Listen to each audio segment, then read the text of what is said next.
Olá pessoal, tudo bem? Eu sou a professora Vanessa Novaes e hoje eu vou falar para vocês o que acontece no cérebro quando a gente está apaixonado e depois o que acontece com o cérebro quando a gente está amando, que são duas coisas totalmente diferentes. Mas vamos lá, antes de mais nada, as coisas que eu falar aqui são coisas relacionadas à neurociência, tá? Eu não estou entrando na parte filosófica do amor ou da paixão, e sim na parte do que a neurociência diz a respeito desses aspectos, o que se tem de comprovação científica para as alterações no cérebro quando a gente está nesses dois estados. Primeira coisa, o indivíduo, quando ele está conectado com alguém, normalmente a primeira fase é a fase que a gente chama de paixão. Se eu pedisse para vocês conceituarem aí com uma palavra o que significa paixão, alguns diriam fugaz, né? Passageiro, outros diriam intenso, avassalador, né? Outros diriam alegria, né? Loucura, né? Algo do tipo. Talvez essas palavras surgissem aí no vocabulário de vocês ao pensar em paixão.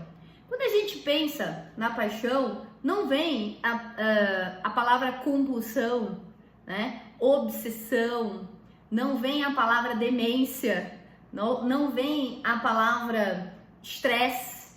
Só que quando a gente vai analisar o cérebro, quando a gente está apaixonado, acontecem situações que são bem parecidas com demência temporária, situações que são bem parecidas com o que acontece no cérebro de uma pessoa com transtorno obsessivo compulsivo. Acontece uma descarga de liberações de cortisol bem semelhantes a situações de estresse, e também normalmente a paixão ela não é duradoura. Ela dura aí entre um ano e meio a 2 anos. Tá? Então é passageiro. Vamos entender o que está acontecendo no cérebro dessa pessoa apaixonada? Quando a gente está apaixonado, há alteração na concentração de alguns neurotransmissores e hormônios do teu corpo. Por exemplo, na fase da paixão, quando você está aí super apaixonado, você tem um aumento da liberação de dopamina, antidiurético, ocitocina e cortisol. E em contrapartida, quando você está apaixonado, você tem uma diminuição da secreção de serotonina e você tem também uma diminuição da atuação do córtex pré-frontal. Mas vamos entender o que tudo isso significa. Vamos lá, primeira coisa. Bom, quando você olha o encéfalo, vou tirar aqui um hemisfério cerebral para a gente olhar lá dentro, a gente vai encontrar essa estrutura bem aqui, chamada de hipotálamo. No hipotálamo, a gente tem uns núcleos, eu vou tirar aqui para a gente ver melhor. A gente tem alguns núcleos no hipotálamo, como vocês podem observar, cada núcleo tem uma função específica. Esse núcleo bem aqui é o núcleo paraventricular. Daqui saem neurônios que liberam ocitocina. Esses neurônios, eles nascem aqui e eles secretam ocitocina aqui, ó, na hipófise, numa região posterior da hipófise chamada de neurohipófise. Então, quando você está apaixonado, os neurônios que nascem aqui e terminam aqui começam a secretar ocitocina. Esse núcleo que vocês estão visualizando aqui, que é o núcleo supraóptico, daqui também saem neurônios e que também produzem hormônios que vão ser secretados lá na hipófise, que é o hormônio antidiurético. Esses dois hormônios você já deve ter ouvido falar quando você fala lá em sistema renal, o antidiurético retém líquido. E quando você pensa na ocitocina, você pensa na parte reprodutiva, porque a ocitocina é responsável pelas contrações uterinas no trabalho de parto e também é responsável pela ejeção do leite. Mas esses dois hormônios, quando eles caem na corrente sanguínea, eles atuam num sistema no teu cérebro chamado de sistema de recompensa. Esse sistema é o circuito de recompensa do teu cérebro. Então, ele é composto por algumas estruturas, como, por exemplo, no mesencéfalo, a gente tem a área tegmentar ventral, a ATV. A gente tem a amígdala, que é uma estrutura do sistema límbico. A gente tem o núcleo accumbens, também chamado de núcleo estriado, né? O estriado ventral. E a gente tem o córtex pré-frontal e o septo, área septal. Então, essas áreas todas são áreas do sistema relacionadas ao circuito de recompensa, também participam do sistema límbico, e essa área, quando ela é ativada, essas áreas quando são ativadas, dá uma sensação de prazer. Por quê? Porque daqui da área tegmentar ventral, nasce um neurônio que se projeta em direção ao núcleo accumbens, e quando ele se projeta em direção ao núcleo accumbens, ele secreta dopamina. Então, toda vez que a gente ativa o circuito de recompensa, a gente sente prazer por conta da liberação de dopamina. O antidiurético e a ocitocina, que são hormônios que aumentam durante a paixão, eles caem na corrente sanguínea e além desses efeitos que a gente já conhece deles, ele também ativa o circuito de recompensa, estimula o circuito de recompensa, sensibiliza esse circuito.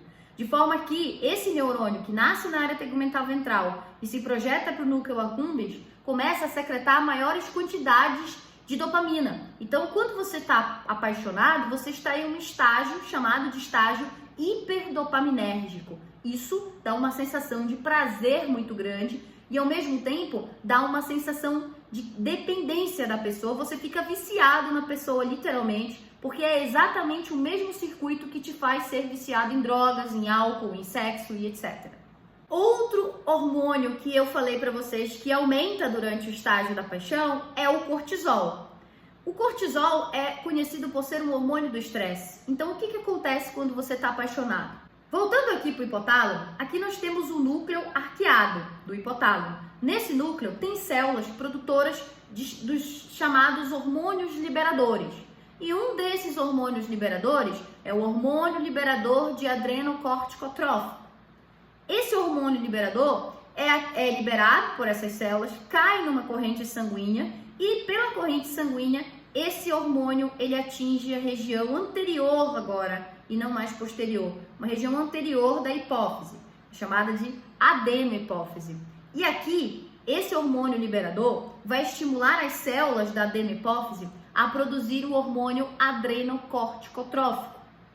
Como o próprio nome já sugere, o hormônio adrenocorticotrófico cai na corrente sanguínea e adivinha para onde ele vai?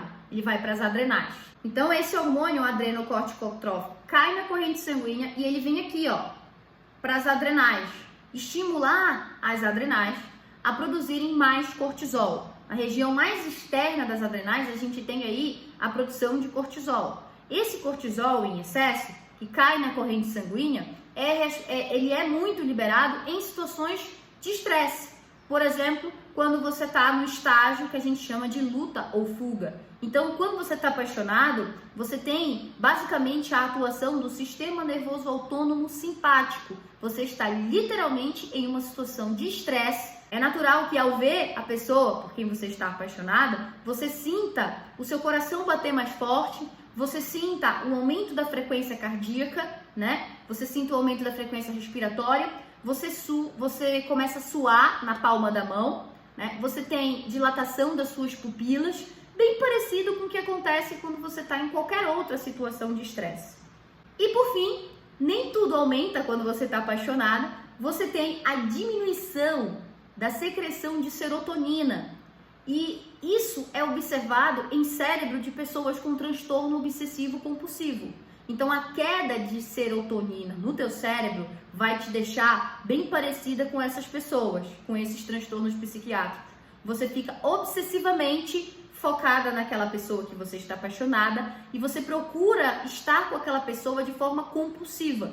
Ou seja, todo o tempo que você gasta com aquela pessoa não é suficiente. Você nem se separou dessa pessoa, você já está com saudade. Então isso é bem parecido com pessoas com transtorno obsessivo compulsivo e isso acontece quando caem os níveis de serotonina no teu cérebro. Além do mais, quando você está apaixonado, você ativa o circuito de recompensa. Só que o circuito de recompensa, ele inibe o córtex pré-frontal, que é a área mais da frente do teu cérebro, responsável pela tomada de decisão e é o que as pessoas costumam chamar de razão. Né? Não é bem razão, mas as pessoas costumam chamar de razão. Então é a área de raciocínio lógico, é a área cognitiva do teu cérebro. E ela fica suprimida no estágio de paixão. Isso significa dizer que no estado apaixonado, você toma péssimas decisões normalmente. Então você faz coisas que você não deveria fazer, simplesmente porque o sistema de recompensa está inibindo o teu córtex pré-frontal. Com o tempo, esse estágio hiperdopaminérgico, com muito cortisol, com muita liberação de ocitocina, de antidiurético, obviamente com baixos níveis de serotonina, Obviamente, esse estágio, ele é um estágio estressante para o teu sistema nervoso e, obviamente, ele não pode durar a vida inteira. Então, a paixão, biologicamente, não dura. Ela é passageira. Normalmente, de 6 meses a 1 ano e meio, até 2 anos, a gente pode estar com o nosso cérebro funcionando nesse nível, né? Mas depois, a tendência é a paixão acabar. E quando acaba a paixão, sobra o que a gente chama de amor companheiro. O que é isso? É a segunda fase do relacionamento. Você sai da paixão, você vai para o amor companheiro. O que acontece biologicamente nessa fase? Primeiro, teus níveis de dopamina voltam aos níveis normais, então eles abaixam, eles diminuem para ficar dentro dos níveis de normalidade. O antidiurético e cortisol cai, também voltam para a faixa de normalidade. E os níveis de serotonina sobem para dentro da normalidade e a ativação do teu córtex pré-frontal sobe novamente para dentro da normalidade. Então, basicamente, tudo volta ao normal quando você sai do estágio de paixão e você vai para o amor companheiro. A única coisa que permanece elevada são os níveis de ocitocina. Significa dizer que, para você ter uma conexão duradoura com alguém, mais do que você sentir prazer com ela liberando muita dopamina, é você também liberar ocitocina, porque a ocitocina é o único hormônio que permanece em níveis elevados após a paixão. E as liberações de ocitocina podem durar anos a fio, que fazem você permanecer naquele relacionamento por 10, 20, 30 anos e até mesmo a vida inteira. Por isso que a ocitocina é conhecida como o hormônio do amor, porque é ela que dura e que permanece em níveis aumentados após a paixão. Detalhe, enquanto você tiver esses níveis de ocitocina elevados junto com o seu parceiro ou parceira, você está conectado com ela e isso faz o relacionamento durar. No entanto, você não está mais compulsiva, você não está mais obsessiva ou obsessivo, você não está mais focado somente naquela pessoa e isso demanda, né, um gasto energético para você fazer isso. Diferentemente do estágio de paixão, que isso sai naturalmente, afinal você está propício biologicamente a isso, no amor companheiro, para você manter o relacionamento, você precisa realmente se dedicar. Porque agora, para você focar na pessoa, para você cuidar da pessoa e para você manter o relacionamento, isso te dá um gasto, você gasta para isso, né? Justamente porque agora o teu cérebro já não está mais propício a isso, você já não está mais no estágio de transtorno obsessivo compulsivo, você não está mais no estágio de demência temporária e você já não está mais no estágio hiperdopaminérgico. O que nos leva a crer que no amor companheiro, agora sim você precisa provar que o seu sentimento é verdadeiro e realmente investir nesse relacionamento de certa forma. E com isso, você prolonga esse relacionamento até o fim da vida.